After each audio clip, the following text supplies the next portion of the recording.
Empezaré con dos frases. Por sus obras los conoceréis, y es más difícil que un rico entre en el reino de los cielos que un camello por el ojo de una aguja. Es curioso porque la mayor parte de las iglesias cristianas, especialmente las protestantes, hacen hincapié en que, bueno, es que eso, todos los ricos no son iguales, ¿verdad?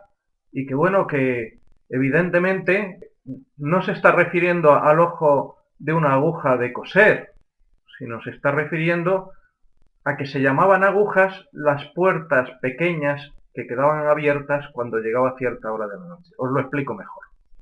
Jerusalén, en tiempos, como la mayor parte de las ciudades, pues estaba fortificada y tenía pues algunas puertas grandes por donde entraban los carruajes de los comerciantes y tal.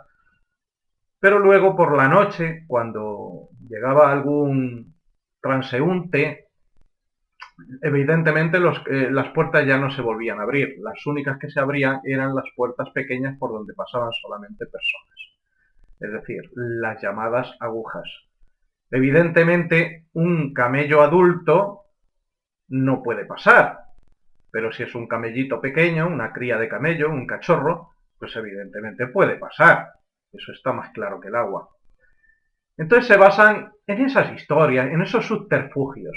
No, vamos a ver. Cuando queremos utilizar la Biblia de una forma como se hace por las iglesias cristianas, de una forma al pie de la letra, ¿lo hacemos en todo o no lo hacemos en nada? Y esto está claro. Es decir,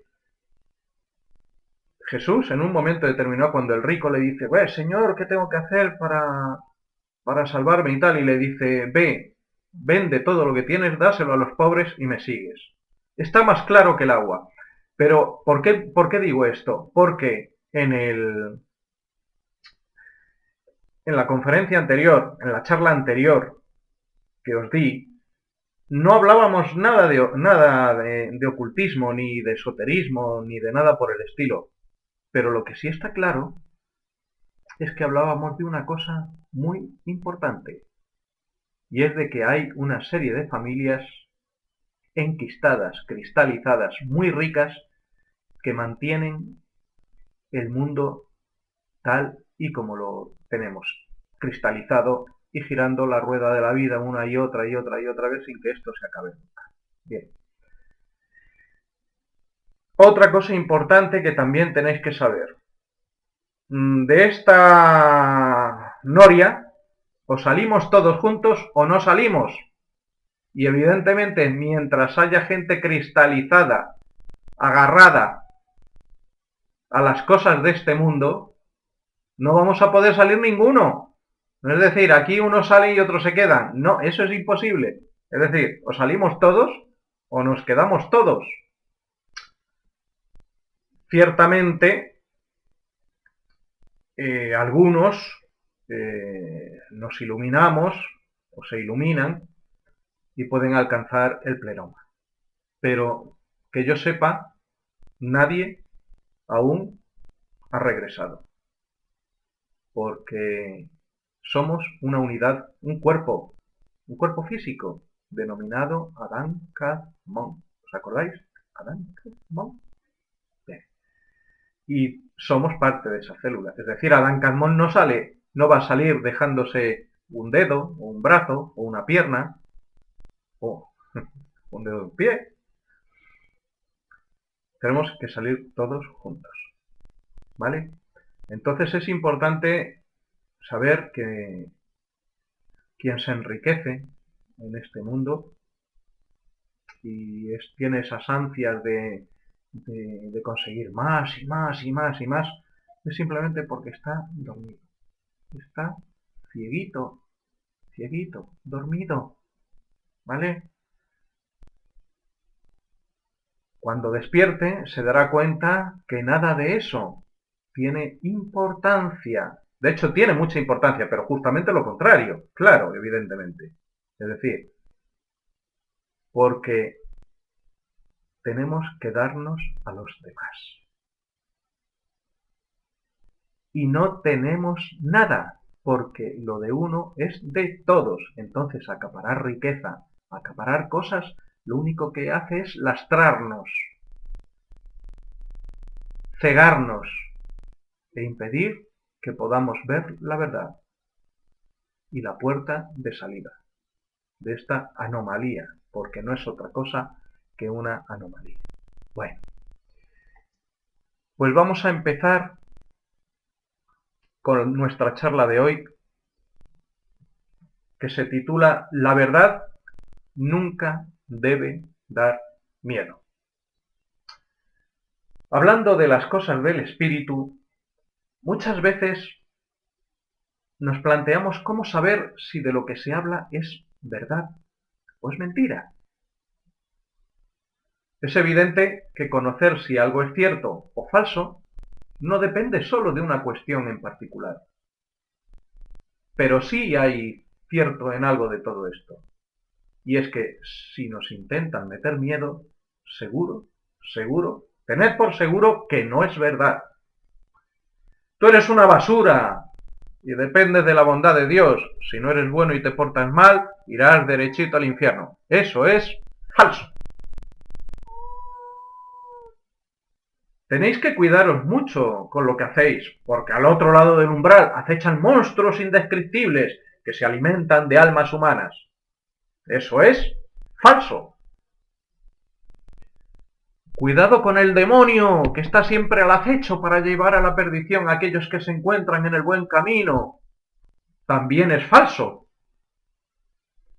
Si no os esforzáis por encima de vuestras posibilidades con el fin de ser merecedores a los ojos del Creador, no podréis entrar en el reino de los cielos y vuestra existencia será disipada. También es falso. Existe una guerra en el cielo entre las fuerzas del bien y del mal. Hasta el presente la guerra viene siendo ganada por las monstruosas alimañas que se rebelaron contra el Creador. Pero con tu ayuda, la batalla podrá ser basculada hacia el lado del bien. Cuando te enfrentes al engañador, ten cuidado, no seas atrapado en sus malignas fauces y ser digerido por las ígneas llamas de su maloliente estómago por toda una eternidad. Es falso. Podríamos seguir poniendo miles de ejemplos de intentar meter miedo con los demonios, el infierno y un sufrimiento execrable por toda una eternidad. Y, queridos amigos, todos, absolutamente todos, serían falsos. A lo sumo, sería tan cierto como lo es una función teatral, una película de terror o un videojuego de última generación. Es cierto que el cuerpo del ser humano puede ser dañado y destruido. También su alma más material puede ser disipada con la muerte del cuerpo, si ésta antes no ha sido entrenada para elevarse vibratoriamente al nivel de los cuerpos más sutiles o espirituales. Pero de ahí a un supuesto sufrimiento eterno, a una pérdida total y definitiva de la condición espiritual del hombre, hay mucho trecho, demasiado, infinito camino.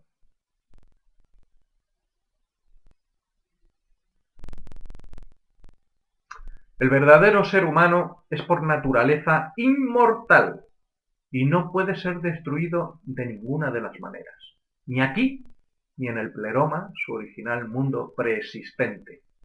Todo aquel que nos cuente que la bondad de una divinidad nos puede convertir en inmortales si somos merecedores de ello, nos está mintiendo, y seguro que detrás de sus palabras se encuentran espurios intereses materiales. Queremos dejar constancia de que existen 4 tipos de personas. Primero, los cascarones, los profundamente dormidos, los dormidos y los despiertos. Los cascarones son seres absolutamente artificiales. Su constitución física y psíquica no se diferencia de ninguno de los otros seres humanos, pero no poseen un alma inmortal. ni mucho menos un espíritu sempiterno.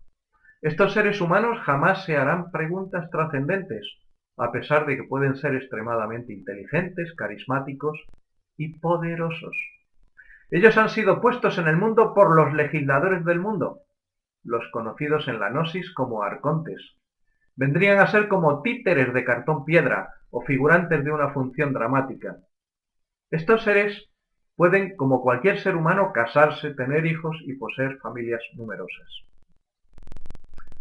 Generalmente se concentran en unas pocas familias, donde la mayor parte de sus componentes, salvo algunas pocas excepciones, son todos cascarones vacíos, cuyo destino es el eterno reciclaje y la absorción por el verdadero hombre original o Adán Kadmon. Podría decirse que vienen a ser los cuerpos de algunos egregóricos arcontes. Su cometido principal en el drama del multiverso es dirigir la función teatral por el sendero trazado por el guión original y crear las situaciones por las que deberán pasar los verdaderos actores, los verdaderos hombres y mujeres. Solo son personalidad pura y dura, no tienen otra cosa que eso. Después vendrían los profundamente dormidos, que ya son hombres y mujeres verdaderos, son partículas de Adán Kadmon. Pero su semilla cósmica está tan enterrada por capas y capas de personalidad que en apariencia no se diferencian grandemente de los cascarones vacíos, salvo por una nimia peculiaridad. Dado que son seres arquetípicos inmortales, son indestructibles a nivel espiritual. Cuando se quiere dañar el cuerpo de un ser despierto, los arcontes no envían a los cascarones, dado que ellos no tienen potestad alguna para dañar a los humanos verdaderos.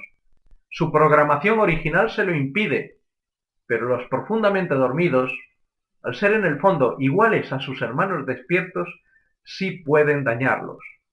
Y los arcontes se aprovechan de dicha situación enviándolos a batallar contra sus hermanos, para así recoger su cosecha de odio y rencor, que es una de las más poderosas energías de las que se alimentan los egregores y falsos demiurgos.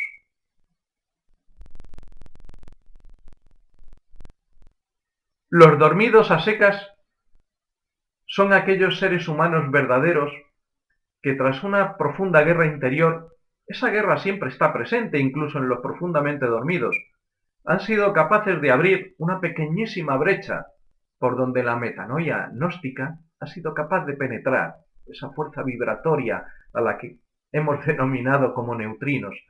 En estos hombres y mujeres, las batallas interiores se intensifican hasta límites insospechados, dado que cualquier resquicio de espiritualidad verdadera será atacado con furia por los legisladores del multiverso.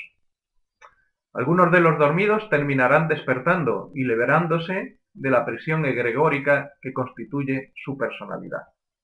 Pero la mayoría vendrán a ser enterrados bajo capas y capas de escoria de personalidad hasta que la luz de la gnosis vuelva a dejar de poder influir en la chispa espiritual del hombre.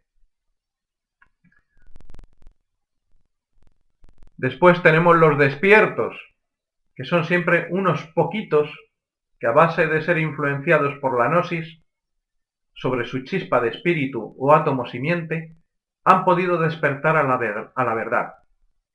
Y esa verdad les dice que son dioses sujetos al capricho de fuerzas artificiales sin vida propia. Evidentemente ellos ya no tienen miedo ni pueden ser atacados por los arcontes de forma directa, pero sí que pueden ser perseguidos y destruidos sus cuerpos por las personas profundamente dormidas o simplemente dormidas. Es por ello que los despiertos generalmente suelen ser muy discretos y trabajan por el despertar del hombre y de la mujer verdaderos de forma oculta, discreta e incluso, en algunas circunstancias, de forma secreta. Dicho esto, tenemos que recordar que el miedo es un arma paralizante que usan los arcontes para desactivar a los profundamente dormidos y a los dormidos. Pero debemos ser conscientes que todo el dolor, sufrimiento y destrucción son experiencias teatrales, ilusorias, y aunque muy profundas y sentidas, son irreales, falsas. Por lo tanto, todo lo que se revista de dolor, muerte, miedo y terror no puede hacer daño al ser espiritual verdadero, y por lo tanto nada hay que temer, aunque tengamos que sufrirlo. Los cascarones vacíos jamás se preocuparán por una vida venidera, dado que no poseen la natural añoranza por un hogar abandonado o perdido. Por lo tanto, no debemos preocuparnos tampoco por ellos.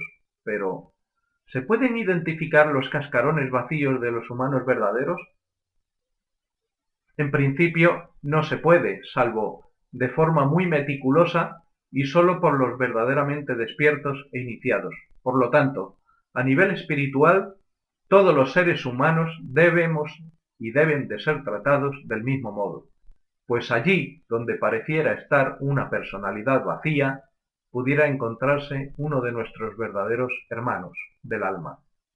Y allí donde creemos tener a un carismático hermano del camino, es posible que solo esté una personalidad programada para encaminarnos por el camino previamente trazado por los legisladores. El camino de vuelta al sueño profundo. ¿Por qué desean que sigamos dormidos? Eso se contará en otro momento. Bueno, pues toca la parte de presentación de los libros. Bueno, este libro es uno de los encuadernados, no es el verdadero título del libro. Está escrito por un zapatero místico, ya sabéis de quién hablo, tal Jacob Boehme. Y estamos hablando de un libro de alquimia espiritual llamado Designatura Rerum. Es un libro muy interesante, pues es uno de los autores reconocidos como de espíritu Rosacruz. Ya sabéis, maestros de la tradición esotérica de Occidente.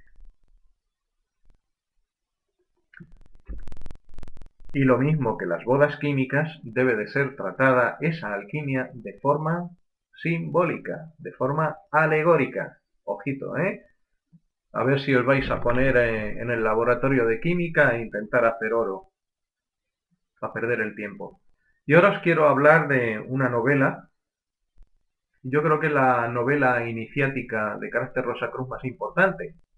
Bien, esta novela llamada Zanoni está escrita por un Sir inglés, británico, llamado Sir Edward Bulwer Lytton.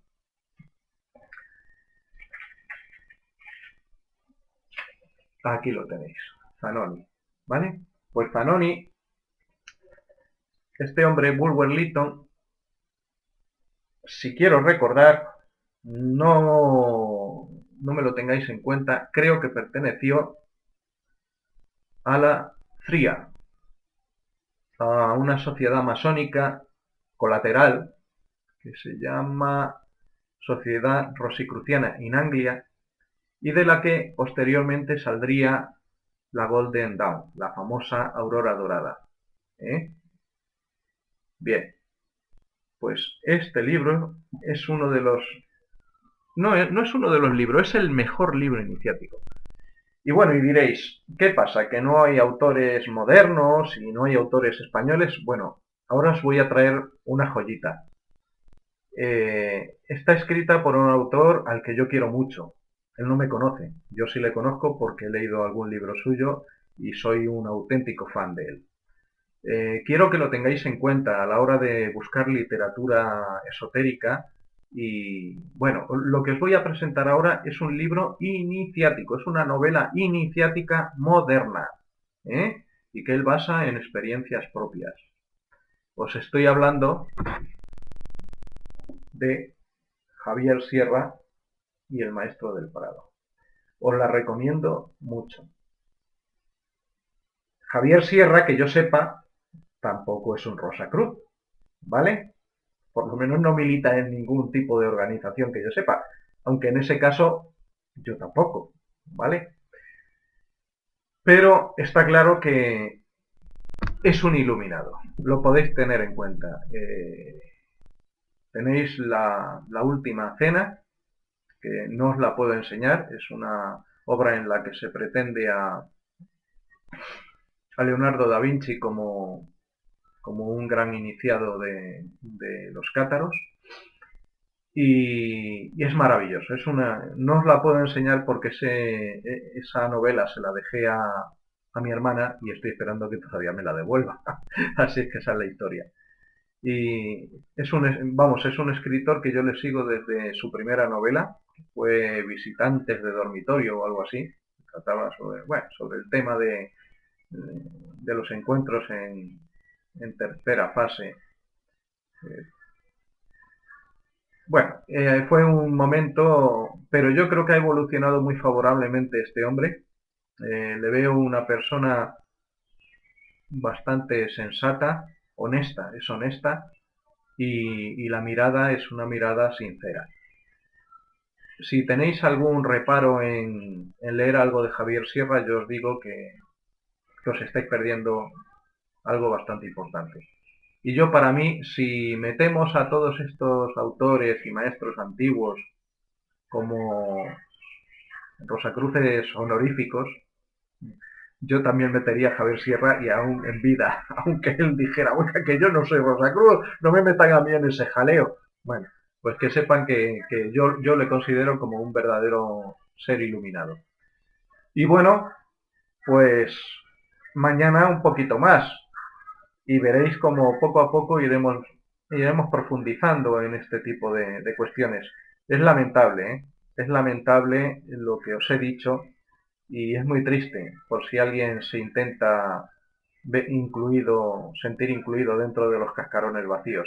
Si es así, que se le quiten todas las preocupaciones de encima, porque los cascarones vacíos no se van a preocupar de eso para nada.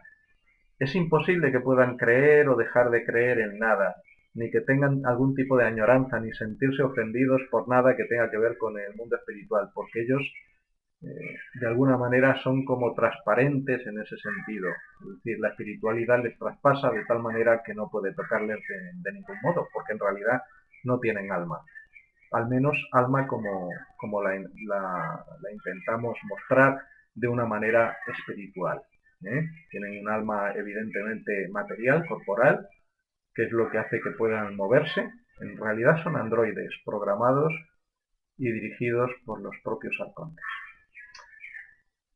Mañana un poquito más. Ok, venga.